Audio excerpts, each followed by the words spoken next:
دشمن علی کے ہو گئے بیکل غدیر میں، دشمن علی کے ہو گئے بیکل غدیر میں، مولا بنے جو نائب مرسل غدیر میں، دشمن علی کے ہو گئے بیکل غدیر میں، مولا بنے جو نائب مرسل غدیر میں، حیدر کو لے کے ہاتھوں پہ فرماتے ہیں دیکھو یوں ہو رہا ہے دین مکمل غدیر میں، حیدر کو لے کے ہاتھوں پہ فرماتے ہیں دیکھو یوں ہو رہا ہے دین مکمل غدیر میں، تو ایک دو کے بیچ تھی نہیں جو بات چھپ سکے، توجہ چاہوں گا حضرات، ایک دو کے بیچ تھی نہیں جو بات چھپ سکے، حجاج 1.25 لاکھ تھے ٹوٹل غدیر میں، ایک دو کے بیچ تھی نہیں جو بات چھپ سکے، حجاج 1.25 لاکھ تھے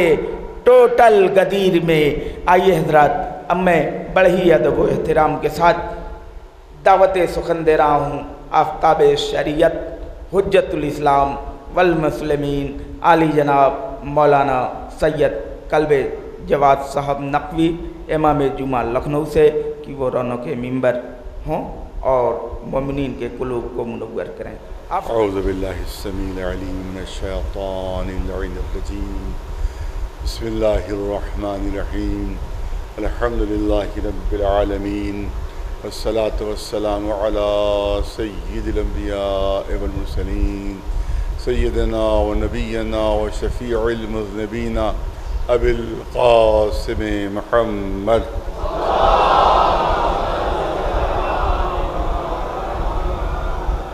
اہل بیتہ الطیبین الطاہرین المعصومین، اما بعد، فقد قال اللہ سبحانہ تبارک و تعالی فی کتابہ المبین وہو اصدق القائلین، یا ایہا الرسول بلغ ما انزل الیک من ربک فإن لم تفعل فما بلغت رسالتہ واللہ یعصمک من الناس۔ صلوات بھیجتے ہیں پر محمد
ایک صلوات بھیج دیں پر محمد وآلہ۔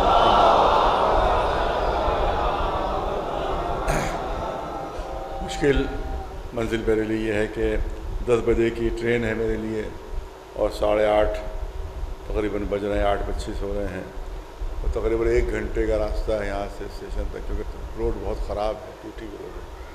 اس کی وجہ سے آنے میں 1 گھنٹہ تقریباً لگ گیا، لہٰذا جانے میں بھی ہمیں یہی کہ 1 ہی گھنٹہ لگے گا، اس سے کم نہیں لگے گا، لہٰذا بہت مختصر وقت میرے پاس ہے، جس کے لیے بہرحال مجھے خود بھی اس بات کا احساس ہے کہ اتنے کم وقت میں اتنے اہم موضوع پر کیسے بات ہو، لیکن بہرحال چند جو بہت اہم چیزیں ہیں میں چاہتا ہوں کہ اس کو پیش کر دیا جائے، خاص طور سے بچوں جوانوں کے لیے۔ بزرگ ہمارے بہتر مجھ سے جانتے ہیں، بچوں جوانوں کے لیے میرا خطاب زیادہ ہوتا ہے، کیونکہ ان کی معلومات جو ہوتی ہیں ظاہر ہے کہ مذہب کے بارے میں کم ہوتی ہیں، اور کبھی کبھی کوئی اعتراض ہو جاتا ہے ان کے سامنے تو ان کو جواب دینا مشکل ہو جاتا ہے، لہٰذا میں چاہتا ہوں کہ بچوں کے لیے، جوانوں کے لیے کچھ بات فراہم کر دی جائے، تاکہ اگر کوئی سے سوال کہیں پر ہو، کہیں کے اوپر اعتراض ہو تو کم از کم ان کے پاس جواب جو ہے وہ محفوظ ہونا چاہیے۔ آپ دیکھیں کہ مشہور و معروف ہے کہ حضور سرور کائنات محمد مصطفیٰ صلی اللہ علیہ وسلم میدان غدیر میں اعلان ولایت مولا کائنات علی ابن ابی طالب علیہ السلام فرمایا، اور من کنتم مولا فہذا علی مولا، یہ مشہور و معروف سب سے عالم، میں پورے چیلنج سے یہ بات کہہ رہا ہوں کہ عالم اسلام میں سب سے معتبر حدیث اگر کوئی ہے تو یہی حدیث ہے مولا کائنات من کنتم مولا ہے۔ اس سے زیادہ معتبر کوئی حدیث ہے ہی نہیں۔ دلیل کے ساتھ بات ہوگی، لفاظی نہیں ہے، دلیل کے ساتھ بات ہوگی کہ سب سے عالم اسلام میں سب سے معتبر حدیث، جس کو کہتے ہیں آتھینٹک، انگریزی میں آتھینٹک حدیث جو ہے، اس سے زیادہ کوئی نہیں ہے۔ عالم اسلام میں سب سے معتبر حدیث کس کو مانا جاتا ہے کہ الاعمال بالنیات، اس کے لیے کہا گیا سب سے معتبر حدیث ہے۔ کیوں معتبر حدیث ہے؟ کیونکہ 60 اصحاب کرام نے اس کو روایت کیا ہے، 60 اصحاب کرام نے اس کو روایت کیا ہے، جو کسی اور حدیث کے لیے ہم کو نہیں مل رہا ہے کہ کسی بھی حدیث کو 60 اصحاب کرام نے روایت کیا۔ لہذا علماء اسلام نے فیصلہ کیا کہ سب سے معتبر حدیث جو ہے وہ یہ حدیث ہے انما الاعمال بالنیات، یہ سب سے معتبر حدیث ہے۔ اس کو کیونکہ 60 اصحاب نے اس کو روایت کیا ہے، لیکن علامہ امینی نے الغدیر میں ثابت فرمایا ہے ناموں کے ساتھ کہ حدیث غدیر کے راوی 60 نہیں 120 ہیں، جس ڈبل ہیں، دگنے راوی ہیں 120 اصحاب نے اس حدیث غدیر کو، من کنتم مولا کی حدیث کو 120 اصحاب نے روایت کیا ہے، 120 اصحاب نے۔ تو جب تم 60 کی، جس کو 60 اصحاب نے روایت کیا ہے اس کو سب سے معتبر مان رہے ہو، تو جس کو 120 اصحاب نے روایت کیا ہے وہ عالم اسلام کی معتبر ترین حدیث قرار پائے گی۔ ایک صلوات بھیجے مولانا محمد۔ 120 اصحاب کرام نے روایت فرمائی حدیث کہ میدان غدیر میں رسول نے ہاتھوں پر بلند کر کے مولا علی کے لیے اعلان فرمایا تھا، من کنتم مولا ہو فہذا علی مولا، لہذا حدیث سے انکار نہیں کر سکتے۔ علامہ بہت مشہور شخصیت ہیں لکھنؤ کی، بلکہ عالم اسلام کی، علی میاں ندوی، مولانا ابو الحسن علی ندوی، میں نے ان کی خود کتاب کو دیکھا ہے، اس کتاب کا نام ہے رحمت للعالمین، حضور سرور کائنات کے سلسلے میں انہی نے کتاب تحریر فرمائی ہے، اور اس میں انہی نے، میں نے خود پڑھا، اس میں انہوں نے تحریر فرمایا ہے کہ واقع غدیر صحیح ہے، واقع غدیر واقع ہوا ہے، یہ صحیح ہے، اور رسول اللہ نے وہاں علی کو ہاتھوں پر بلند کر کے اعلان فرمایا تھا، من کنتم مولا ہو فہذا علی مولا، یہ حدیث صحیح ہے۔ جہاں جہاں آواز جا رہی ہے سنیں، ہمارے دوسرے مسلک کے حضرات بھی سنیں کہ علامہ ابو الحسن علی ندوی کہ جو ندوی کے پرنسپل اور ڈائریکٹر رہے ہیں، انہی نے اپنی کتاب میں تحریر فرمایا کہ یہ حدیث صحیح ہے، رسول اللہ نے ارشاد فرمایا مولا علی کے لیے، مگر وہ معنی نہیں ہے جو شیعہ بیان کرتے ہیں۔ اب یہ بھی جملے ان کے سن لیجئے کہ انہوں نے فرمایا وہ معنی نہیں ہے جو شیعہ بیان کرتے ہیں کہ یہاں مولا سے مراد آقا نہیں ہے، مولا سے مراد خلافت نہیں ہے، مولا سے مراد امامت نہیں ہے، بلکہ مولا سے مراد ہے دوست۔ رسول اللہ نے مولا علی کی دوستی کا اعلان فرمایا کہ جس کا میں دوست ہوں اس کے علی دوست ہیں۔ یہ معنی ہے، وہ معنی نہیں ہے جو شیعہ بیان کرتے ہیں۔ اور انہوں نے فرمایا کہ ایک لفظ کے عربی میں سینکڑوں معنی ہوا کرتے ہیں، لہذا یہاں کے اوپر مولا کے معنی آقا کے بھی ہیں، مولا کے معنی جو ہے وہ مالک کے بھی ہیں، لیکن مولا کے معنی دوست کے اور بھائی کے بھی ہیں، لہذا یہاں پر دوست اور بھائی مراد لیا جائے گا، لہذا وہ آقا مراد یہاں پر نہیں لیا جائے گا، حاکم کے معنوں میں نہیں ہے، مالک کے معنوں میں نہیں ہے۔ لیکن میں کرنا چاہتا ہوں کہ یقیناً اردو میں بھی، عربی میں بھی، فارسی میں بھی، ہر زبان میں بھی بہت سے الفاظ ایسے ہیں جو مختلف معنوں میں استعمال کیے جاتے ہیں۔ اب ہم کیسے سمجھیں کہ اس کے کیا معنی مراد لیے گئے ہیں؟ تو اس کو کہتے ہیں قرائن۔ قرائن کے ذریعے سے، قرینوں کے ذریعے سے ہماری سمجھ میں آتا ہے کہ اس لفظ کے بولنے والے نے کیا معنی مراد لیے ہیں۔ عربی میں چشمے کو بھی، جو زمین پانی کا چشمہ ہوتا ہے اس کو بھی عین کہتے ہیں اور آنکھ کو بھی عین کہتے ہیں۔ آنکھ بھی عین ہے اور چشمہ بھی عین ہے۔ اب کسی نے لفظ عین بولا تو ہم کیسے سمجھیں کہ اس نے پانی کا چشمہ مراد لیا ہے یا آنکھ مراد لی ہے اس نے؟ تو جب قرائن کے ذریعے سے سمجھ میں آئے گا، جب اس نے کہا کہ میں نے دیکھا کہ چشمہ زمین پر بہہ رہا تھا، عین کا لفظ استعمال کیا کہ زمین پر بہہ رہا تھا، تو اب ہم قرینے سے سمجھے کہ اس سے مراد آنکھ نہیں ہے بلکہ پانی والا چشمہ ہے۔ اور جب اس نے کہا کہ مجھے آنکھوں کی عین کے لیے اینک کی ضرورت ہے، تب ہم زمین کا پانی پر بہنے والا چشمہ مراد نہیں لے سکتے، کیونکہ وہاں وہ اینک کی اس کو ضرورت نہیں ہے، اینک کی ہماری آنکھ کو ضرورت ہوتی ہے۔ بہت سی چیزیں قرائن سے سمجھ میں آتی ہیں۔ آپ دیکھیں ایک مثال، میں نے کہا بچوں جوانوں کے لیے بات ہے کہ آپ نے ٹکٹ کا لفظ ہے اردو میں، کسی صاحب نے خط لکھا، لفافہ بند کیا، نوکر سامنے موجود تھا، اس سے کہا جا کر 5 روپے کی ٹکٹ لے آؤ۔ وہ گیا ریلوے اسٹیشن اور جا کے وہاں سے پلیٹ فارم ٹکٹ خرید لایا۔ تو اب اس کے بعد میں لا کر مالک کو دے دیا ٹکٹ۔ کہ بھئی یہ کیا؟ کہ سر آپ ہی نے تو ٹکٹ کہا تھا، یہ بھی تو ٹکٹ ہے۔ تو مالک کہے گا کیا تو دیکھ نہیں رہا تھا، اندھا تھا؟ تیرے سامنے میں نے خط لکھا، تیرے سامنے لفافے کے اندر وہ خط رکھا، تیرے سامنے وہ لفافہ بند کیا، تب میں نے کہا اس ٹکٹ چاہیے ہیں، تو تجھ کو اس قرینے سے سمجھ لینا چاہیے تھا کہ ریلوے ٹکٹ نہیں چاہیے، ڈاک کا ٹکٹ چاہیے۔ تیری اتنی عقل ہے تو عقل کا اندھا ہے بالکل۔ اب ان کی سمجھ میں یہ آ گیا نوکر کی کہ جب بھی ٹکٹ کہا جائے تو وہ ڈاکی کا ٹکٹ لانا ہے۔ تو اتفاق سے مالک کو شہر کے باہر جانا تھا، تو انہوں نے کہا ذرا تھا مجھے مئو جانا ہے، ٹکٹ لے آؤ جا کر۔ وہ گیا پوسٹ آفس اور جا کے وہاں سے ٹکٹ لے آیا۔ وہ مالک کے پاس وہ ٹکٹ لے کر پہنچا، کہا یہ کیا؟ میں نے تو کہا تھا کہ ٹکٹ لے آؤ، مجھے جو جون پور جانا ہے۔ کہا سرکار یہی تو ٹکٹ میں پہلی مرتبہ لایا تھا تو آپ نے میرے اعتراض کیا تھا، آج بھی تو وہی لے کر آ رہا ہوں۔ کہا تو سامان بندھا ہوا نہیں دیکھ رہا ہے؟ ارے توجہ، دیکھ نہیں رہا ہے کہ سفر کی تیاری کر رہا ہوں؟ اب یہاں کے اوپر لفافے کا ٹکٹ نہیں چاہیے، ریلوے کا ٹکٹ چاہیے۔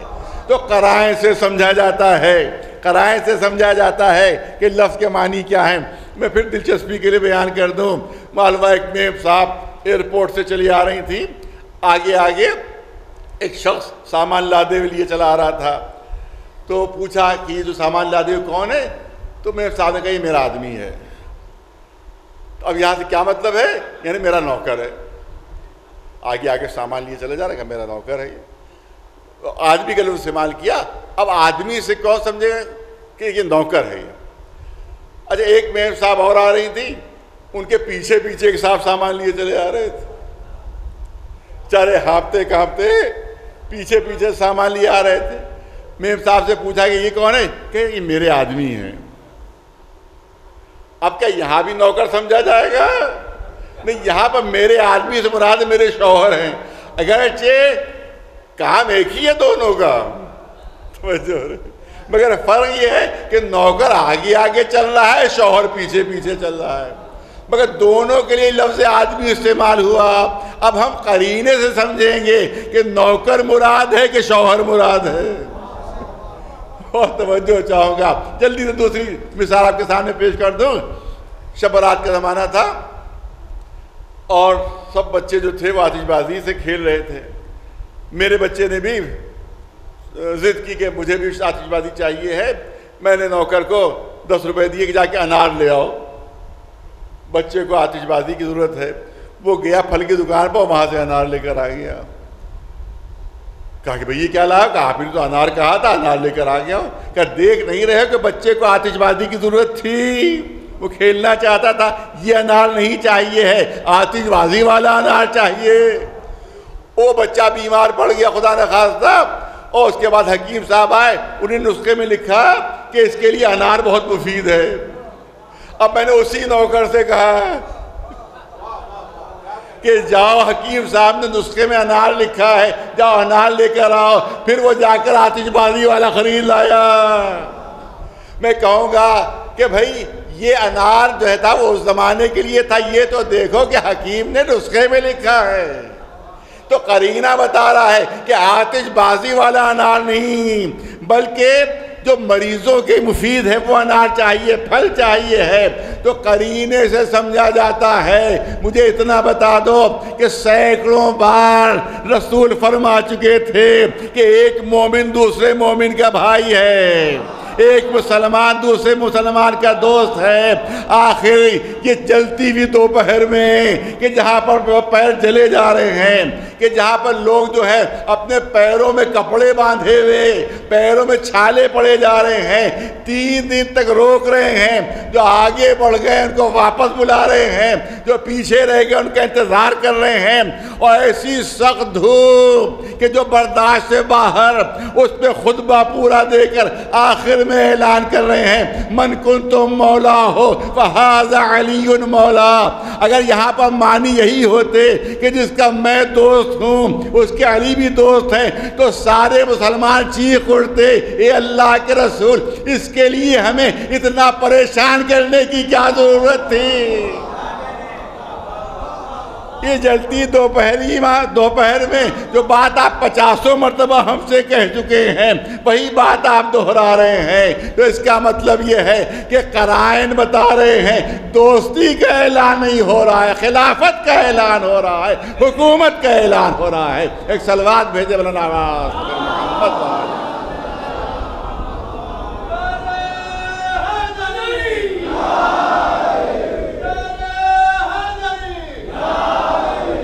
کیا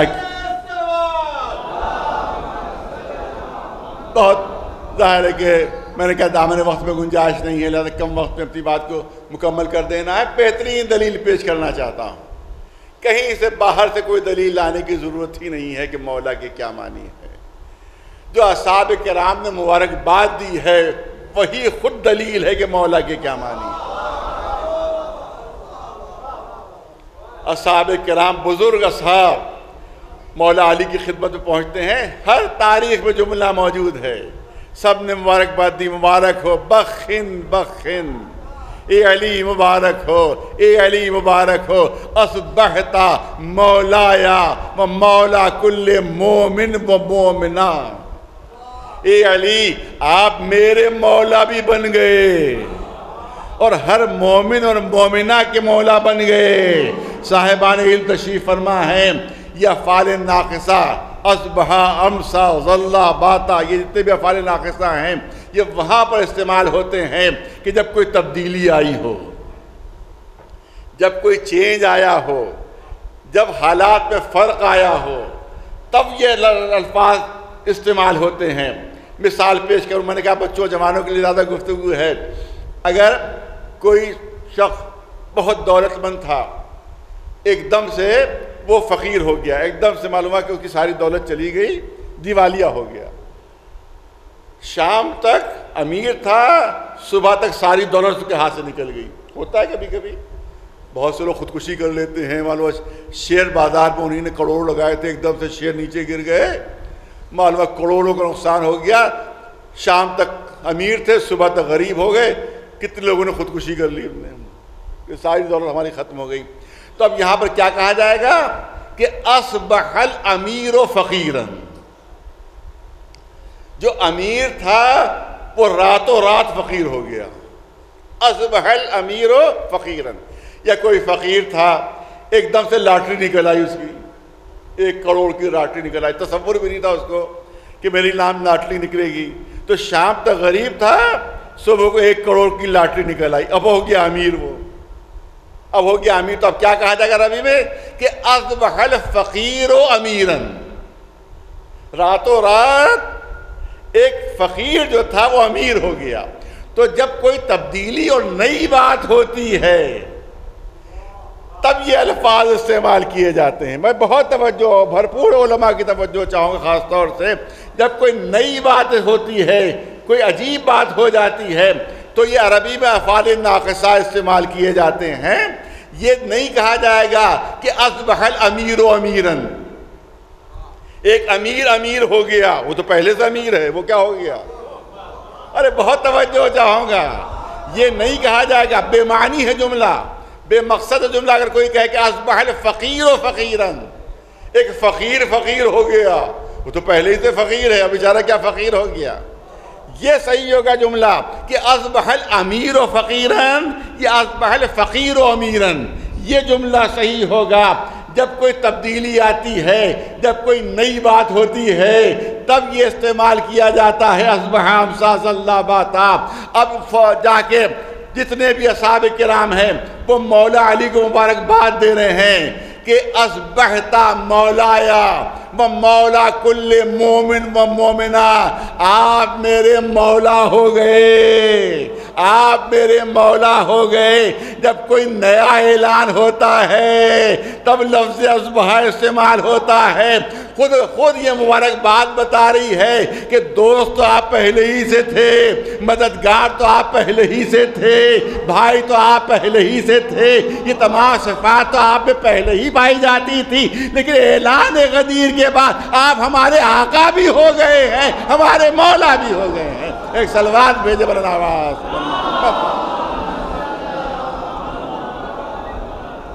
ایک صلوات بلند آواز بر محمد و آل محمد.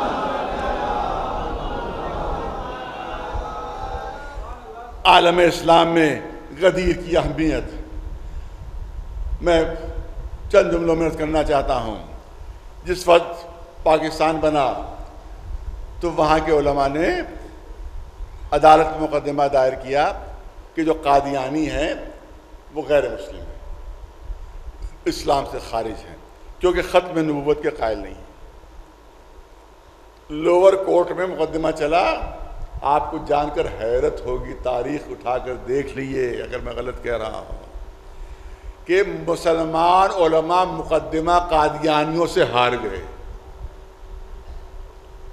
مسلمان علماء سن لیں جہاں جہاں آواز جا رہی ہے، مسلمان علماء قادیانیوں سے مقدمہ ہار گئے، کیونکہ مسلمانوں کے پاس ایک ہی آیت تھی جو پیش کی کہ قرآن میں ہے کہ یہ خاتم النبیین ہے، یہ خاتم النبیین ہیں.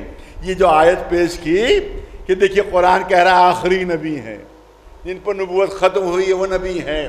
تو پھر قادیانی علماء بولے کہ بھائی عربی، وہی بات، عربی زبان میں ایک لفظ کے 50 معنی ہوتے ہیں. جہاں خاتم کے معنی ہے، جس پر کوئی چیز ختم ہو رہی ہے اس کو خاتم کہا جاتا ہے، وہاں انگوٹھی کو بھی تو خاتم کہا جاتا ہے.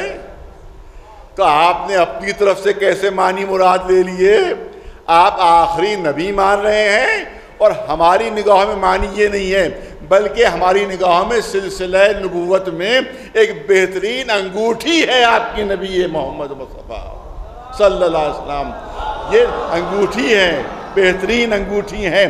خاتم کے معنی ہم نہیں مراد لیتے، لہذا آپ کو کیا حق ہے کہ کلام الہی کے آپ خود معنی مراد لے لیں؟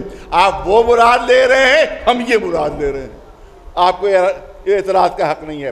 لوور ہمیں ہار گئے، اب ہائی کورٹ میں مقدمہ پہنچا، وہاں بھی مسلمان مولوی مقدمہ ہار گئے۔ اب سپریم کورٹ میں بات پہنچی، مسلمانوں میں کھلبلی، مسلمانوں میں اضطراب کہ جو مولوی لوور میں ہار گئے، جو مولوی ہائی کورٹ میں ہار گئے، ہم ان پر کیا بھروسہ کریں کہ سپریم کورٹ میں جیت جائیں گے؟ اور اگر سپریم کورٹ میں مقدمہ ہارے تو قادیانیوں کو مسلمان ماننا پڑ جائے گا۔ لہذا اب کیا کیا جائے؟ آپس میں فیصلہ ہوا کہ چلو کسی شیعہ عالم پاس چلتے ہیں، چلو کسی شیعہ عالم پاس، تاریخی چیزیں جو پیش کر رہا ہوں، تاریخی چیز پیش کر رہا ہوں، ہسٹری میں موجود ہے کہ آؤ چلو کسی شیعہ عالم پاس چلتے ہیں۔ تو ایک عالم دین جو پہلے دوسرے مسلک سے تعلق رکھتے تھے، اس کے بعد تحقیق کر کے انہوں نے ہمارا مسلک اختیار کیا تھا، جن کا نام تھا محمد اسماعیل دیوبندی، دیوبند کے فارغ التحصیل لوگ ان کی خدمت میں پہنچے، اہل سنت حضرات ان کی خدمت میں پہنچے کہ چلیے ہماری طرف سے پیروی کیجئے، چلیے ہماری طرف سے پیروی کیجئے۔ وہ عدالت میں پہنچے، کیا دلیل ہے، کیا ثبوت ہے؟ انہیں ایک ہی دلیل دی کہ ختم نبوت کی دلیل ہے میدان غدیر کا اعلان، میدان غدیر کا اعلان۔ ختم نبوت کی اس سے بہتر کوئی دلیل نہیں ہے، وہ ہے اعلان غدیر، کیونکہ جب نبوت ختم ہو رہی ہے تبھی تو امامت کا اعلان کیا جا رہا ہے کہ اب سلسلہ امامت شروع ہو رہا ہے، اب نبوت اختتام پذیر ہوئی، اب سلسلہ امامت شروع ہو رہا ہے۔ یاد رکھیں پورے پنے کا بھی چیلنج سے بات ہوئی، یہ بھی چیلنج سے بات ہوئی ہے کہ آپ دیکھیں کہ ہمارے مسلک میں کوئی بھی جھوٹا نبی نہیں ملے گا آپ کو۔ پوری 1400 سال کی تاریخ میں بتا دیجئے کہ کبھی شیعہ مسلک میں کسی نے جھوٹی نبوت کا دعویٰ کیا ہو، کسی نے نبوت کا دعویٰ کیا ہو، لیکن دوسرے مسلکوں میں 50 جھوٹے نبی ملیں گے۔ ارے توجہ چاہ رہا ہوں، دوسرے مسلکوں میں 50 جھوٹے نبی ملیں گے۔ کبھی سوچئے کہ اس کا سبب کیا ہے؟ کبھی سوچا کہ اس کی بنیاد کیا ہے کہ ہمارے مسلک میں کبھی کسی نے جھوٹی نبوت کا دعویٰ نہیں کیا، لیکن دوسرے مسلک میں آپ کو 50 جھوٹے نبی مل جائیں گے کسی نبوت کا دعویٰ کیا ہے۔ اس کی وجہ یہی ہے کہ جو غدیر کا ماننے والا ہوتا ہے وہاں جھوٹی نبوت کا دعویٰ ممکن ہی نہیں ہے، وہاں جھوٹی نبوت کا دعویٰ۔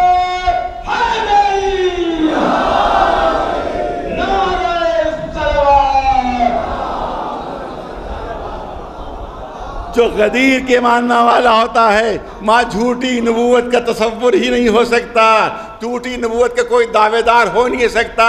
یہ اعلان بہت توجہ رہے صاحبان ذوق، یہ اعلان ولایت نہیں ہے بلکہ نبوت کے دروازے کے اوپر ولایت کا تالا لگایا جا رہا ہے کہ دیکھو نبوت کے دروازے پر اب ولایت کا تالا لگ چکا ہے، اب کوئی نبی آنے والا نہیں ہے۔ جو لوگ ولایت کے قائل نہیں ہیں انہیں یہ دروازہ کھلا ہوا ہے، لہذا انہیں کیا جھوٹے نبی آتے رہیں گے جب تک علی کی امامت کا اقرار نہیں ہوگا، یوں ہی جھوٹی نبوت کے دعوے دار آتے رہیں گے۔ صلوات بھیجے مولانا محمد والے،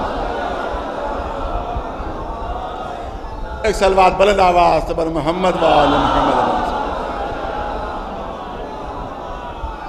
بس میں نے کہا کم وقت میں اپنی بات کو مکمل کرنا، میرے پاس خود 5-7 منٹ رہ گئے ہیں، لیکن بہت اہم بات آپ کو سامنے پیش کرنا چاہتا ہوں۔ ہمارے کلمے پہ اعتراض کیا جاتا ہے کہ صاحب یہ علی ولی اللہ کہاں سے آ گیا، یہ علی ولی اللہ کہاں سے آ گیا؟ تو میں کرنا چاہتا ہوں سنیے کہاں سے آ گیا یہ علی ولی اللہ۔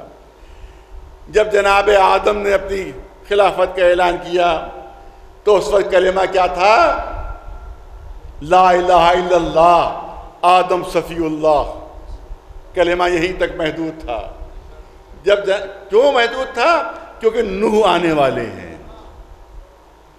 نہیں بہت توجہ ہے، کیونکہ جناب نوح تشریف لانے والے ہیں، لہذا کلمہ یہیں پر آ کر رک گیا، لا الہ الا اللہ آدم صفی اللہ، کیونکہ ایک نبی آنے والا ہے۔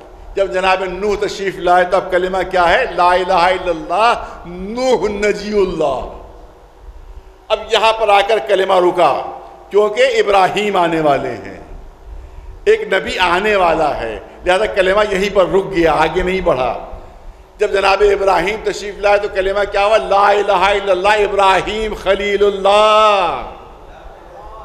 کلمہ یہیں پر رکا، یہیں پر تھم گیا، کیونکہ موسیٰ آنے والے ہیں۔ ارے توجہ رہے، کیونکہ موسیٰ آنے والے ہیں، لہذا کلمہ یہیں رک گیا۔ جب جناب موسیٰ تشریف لائے تو اب کلمہ کیا ہے؟ لا الہ الا اللہ موسیٰ کلیم اللہ۔ مگر کلمہ یہیں رک گیا، آگے نہیں بڑھا، کیونکہ عیسیٰ آنے والے ہیں۔ ارے بہت توجہ، کیونکہ عیسیٰ آنے والے ہیں، لہذا کلمہ یہیں پر آ کر تھم گیا۔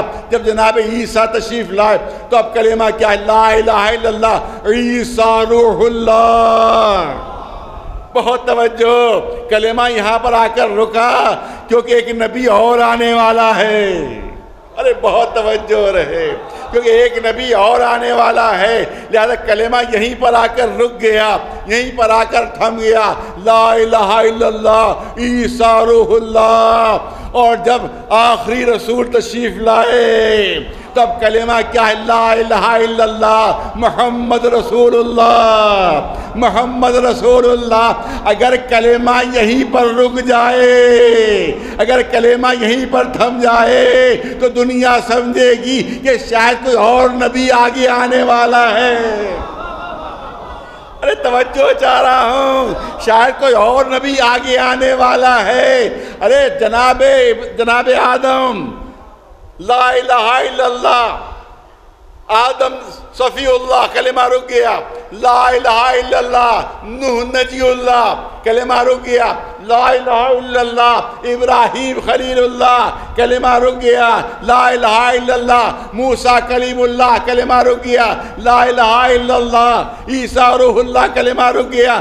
اب جو آخر میں نبی آئے، اگر لا الہ الا اللہ اور محمد رسول اللہ پر کلمہ رک جائے تو دنیا سمجھے گی کہ شاید کوئی اور آگے نبی آنے والا ہے۔ اگر روک لگانا ہے تو علی ولی اللہ کا اضافہ کرنا پڑے گا۔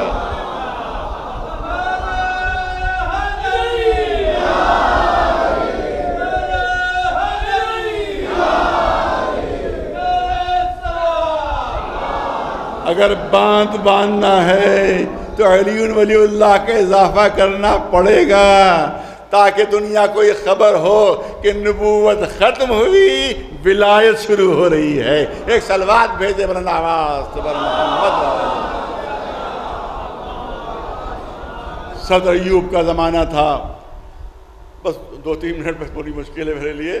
صدر ایوب کا زمانہ تھا، اس زمانے میں کچھ فسادات وہاں پہ ہوئے، شیعہ سنی فسادات کچھ ہو گئے، تو صدر ایوب نے تمام مسلمان علماء کو خط تحریر کیا کہ بھئی کوئی ایسا فارمولہ طے کیجئے کہ جس سے آپس میں اتحاد پیدا ہو جائے مسلمانوں میں، کوئی ایسی باتیں کہ اس کی وجہ سے آپس میں اتحاد پیدا ہو جائے۔ تو یہی محمد اسماعیل دیوبندی اس وقت بھی تشریف فرما تھے، انہوں نے جواب لکھا کہ صرف ایک حل ہے، صرف ایک حل ہے، سارے اماموں کو بیچ سے ہٹا دیجئے، سارے اختلاف ختم ہو جائیں گے۔ سارے اماموں کو، دیکھیں عجیب و غریب جملہ ہے، سارے اماموں کو بیچ سے کس کو لکھا؟ صدر ایوب کو۔ سارے اماموں کو درمیان سے ہٹا دیجئے، صدر ایوب کو لکھ رہے ہیں، اختلاف خود بخود ختم ہو جائے گا۔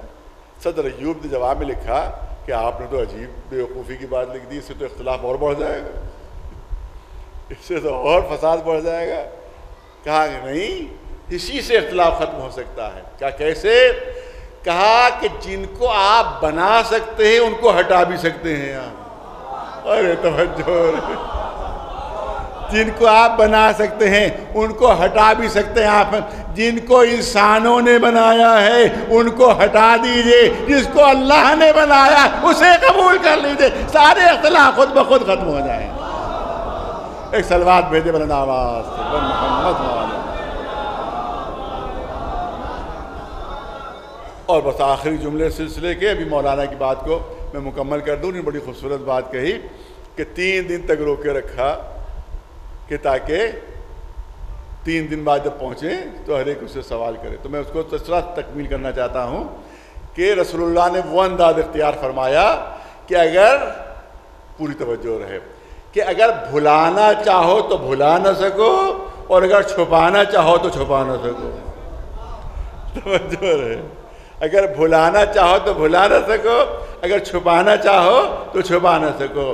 بہت سی چیزیں جو روزمرہ کی ہوتی رہتی ہیں وہ انسان کے ذہن سے نکل جاتی ہیں, وہ انسان بھول جاتا ہے. روزانہ کی ہوتی ہیں. آپ اس کے لیے میں مثال پیش کر سکتا ہوں کہ کوئی گھر ایسا نہیں ہے کہ جس کے زینہ نہ ہو. چھت پر جانے کے لیے زینہ. میں پوچھنا چاہتا ہوں آپ حضرات یہ بتائیے کہ آپ کے گھر میں جو زینہ ہے اس پہ کتنی سیڑھیاں ہیں؟ روزانہ کم از کم 50 مرتبہ چڑھتے اترتے ہوں گے. 50 مرتبہ چڑھتے اترتے ہوں گے. مجھے یقین ہے کہ شاید کوئی بھی نہیں بتا پائے گا کہ اس کے گھر میں زینے میں کتنی سیڑھیاں ہیں. لیکن خدا نہ خواستہ اگر کسی سیڑھی پر سے پیر پھسل جائے تو اب یاد رہے گا کہ 6ٹھی سیڑھی پر سے پیر پھسلا تھا, 7ویں سیڑھی پر سے پیر پھسلا تھا. اب یاد رہے گا. روزانہ آتے جاتے تھے نہیں یاد, مگر ایک واقعہ ہو گیا تو اب یاد رہے گا. میں اپنی مثال پیش کر دوں. میں کہیں گیا تھا, میری گھڑی کہیں کھو گئی. 2 سال سے ہاتھ میں باندھے ہوئے تھا. وہ ڈھونڈنے والوں نے پوچھا کہ بتائیے کہ ڈائل کا رنگ کیا تھا. اب 2 سال سے ہاتھ میں تھی مگر رنگ مجھے یاد نہیں آیا. میں نے کہا کہ شاید رنگ سیاہ تھا. جب وہ گھڑی ملی تو وہ سفید رنگ کا ڈائل تھا. لیکن اب اس کے بعد سے اب میں رنگ نہیں بھول سکتا اس کا. ایک مرتبہ چوری ہونے کے بعد جو ملی تو اب رنگ کبھی نہیں بھولوں گا اس کا. پہلے روزانہ دیکھتا تھا مگر رنگ یاد نہیں تھا. تو رسول اللہ نے میدان غدیر میں ایسا طریقہ اختیار کیا کہ ہر چیز بالکل نئی اور عجیب و غریب, تاکہ بھلانا چاہو تو بھلا نہ سکو.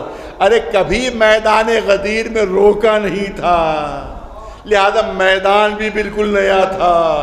کبھی کجاووں کا ممبر نہیں بنا تھا, لہذا ممبر بھی بالکل نیا تھا. کبھی دنیا نے نہیں دیکھا کہ ایک ہی ممبر کے اوپر رسول بھی بیٹھے ہو اور علی بھی بیٹھے ہو. یہ منظر بھی بالکل نیا تھا جو مسلمانوں نے کبھی نہیں دیکھا تھا. پھر علی کو ہاتھوں پر بلند کر کے اعلان کیا. یہ اعلان بھی بالکل نیا تھا. اور جو آیت نازل ہوئی اس میں ایسے صیغے استعمال ہوئے جو پورے قرآن میں کبھی استعمال نہیں ہوئے. الیوم اکملت لکم دینکم واتممت علیکم نعمتی ورضیت لکم الاسلام دینا. ایک صلوات بھیجے بلند آواز. تو اس کا مطلب یہ ہے کہ ایسی چیزیں کہ بھلانا چاہو تو بھلا نہ پاؤ, بھلانا چاہو تو پیروں کے چھالے یاد دلا دے, بھلانا چاہو تو گرمی تمہیں یاد دلا دے, بھلانا چاہو تو کجاووں کا ممبر تمہیں یاد دلا دے. عجیب چیز ہے. بس آخری جملہ کرنا چاہتا ہوں. رسول اللہ میدان غدیر میں ہیں, اصحاب کرام سے کہہ رہے, آخری جملے بس اصحاب کرام سے کہہ رہے ہیں کہ مجھے ممبر کی ضرورت ہے, میں تقریر کرنا چاہتا ہوں, ممبر کی ضرورت ہے, تقریر کرنا چاہتا ہوں. اصحاب کرام دوڑے ہوئے ادھر سے ادھر جا رہے ہیں. آج بھی خیبر غدیر کے قریب آج بھی کوئی آبادی نہیں ہے, دور دور تک کوئی آبادی نہیں ہے. جب آج آبادی نہیں ہے تو 1400 سال پہلے کہاں آبادی کوئی ہوگی؟ نہ آس پاس کوئی گاؤں تھا, نہ دیہات تھا, نہ کوئی قریہ تھا, نہ کوئی آبادی تھی. لیکن رسول فرما رہے ہیں کہ مجھے ممبر چاہیے. اصحاب کرام ادھر دوڑے ادھر دوڑے ادھر دوڑے. اس کے بعد رسول سے آ کر کہا, اللہ کے رسول ہم تو ممبر کا اہتمام نہیں کر سکے, ہم تو ممبر کا اہتمام نہیں کر سکے. اب رسول فرماتے ہیں میں بتاتا ہوں کیسے ممبر بناؤ. میں بتاتا ہوں کیسے ممبر بناؤ. اے اللہ کے رسول، آپ بھی عرب کے رہنے والے، آپ بھی اس راستے سے واقف، آپ بھی اس علاقے سے واقف، کہ آپ کو معلوم نہیں تھا کہ آس پاس کوئی آبادی نہیں ہے جہاں سے ممبر حاصل ہو سکے؟ یہ پھر اصحاب کرام سے کیوں کہا کہ میرے لیے ممبر کا اہتمام کرو؟ اور جب واپس آ کر انہیں نے کہا کہ ہم تو ممبر کا اہتمام نہیں کر سکے، تب رسول نے فرمایا میں بتاتا ہوں کیسے ممبر بناؤ. تو شاید رسول جواب دے میں ان کو سمجھانا چاہتا تھا جب میرے بتائے بغیر تم ممبر نہیں بنا سکتے تو صاحب ممبر کو میرے بتائے بغیر کیسے منتخب کر سکتے ہو؟ ایک صلوات بلند آواز سبر محمد والے. پالنے والے تیری بارگاہ میں ہم دست بدعا ہیں کہ اس عظیم عید کے طفیل میں پالنے والے ہمارے گناہوں کو معاف فرما دے، ہمیں نیک اعمال کی توفیقات عنایت فرما دے، ہم میں جو مقروض ہیں ان کا قرض ادا ہو جائے، جو بے اولاد ہیں ان کو اولاد کی نعمت سے نواز دے، جو زیارت کی متمنی ان کی تمنا پوری فرما دے، جہاں جہاں مسلمان ان کی حفاظت فرما. خصوصیت جو دوستداران محمد و آل محمد علیہ السلام ہیں ان کی جان و مال و عزت و آبرو محفوظ و معمور رہے.